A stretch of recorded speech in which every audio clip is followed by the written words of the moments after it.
మదురైలోని చారిత్రక మీనాక్షి అమ్మన్ ఆలయంలో 2018లో జరిగిన అగ్ని ప్రమాదంతో దెబ్బతిన్న ఆలయ సముదాయంలోని కొన్ని ప్రాంతాలకు ఇంకా పూర్తి స్థాయిలో మరమ్మతులు జరగలేదని బీజేపీ నేత తమిళసై సౌందరరాజన్ ఆందోళన వ్యక్తం చేశారు. అగ్ని ప్రమాదం జరిగిన ప్రాంతాల్లో మరమ్మతు పనులను త్వరితగతిన పూర్తి చేయాలని ఆమె తమిళనాడు హిందూ మత ధర్మాదాయ శాఖను కోరారు. ఆలయ చారిత్రక సాంస్కృతిక ప్రాధాన్యత దృష్ట్యా పెండింగ్లో ఉన్న పనులను ప్రభుత్వం వెంటనే పూర్తి చేయాలని తమిళసై డిమాండ్ చేశారు. செப்டம்பர் 17 நமக்கு கும்பாபிஷேகம். ஆனா உள்ள இன்னும் பணிகள் நிறைவடைய வேண்டி இருக்குது.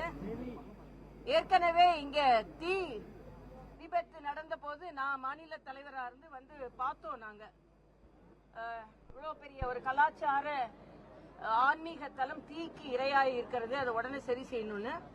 இன்னைக்கு அந்த மண்டபம் கூட இன்னும் முழுமையாக சரி செய்யப்படவில்லை என்பதான் நாங்க இப்ப பார்த்தது.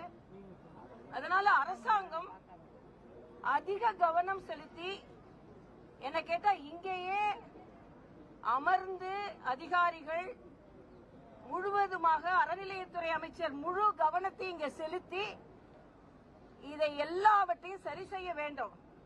இங்க எங்களது சகோதரர்கள் சிலவற்றை சுட்டி காண்பித்தால் அது பக்தியினால் தானே தவிர பகையினால் அல்ல. ஆனா அது பக்தியில சுட்டி காண்பிக்கிறாங்கன்னு தெரியாம பகை உணர்ச்சியோடு எடுத்துக்கொண்டு அவர்களை குறை கூறுகிறார்கள். அவர்களும் பக்தர்கள் தான், அவர்களும் மக்களோடு மக்களாக இருப்பவர்கள் தான். அதனால மீனாட்சி அம்மன்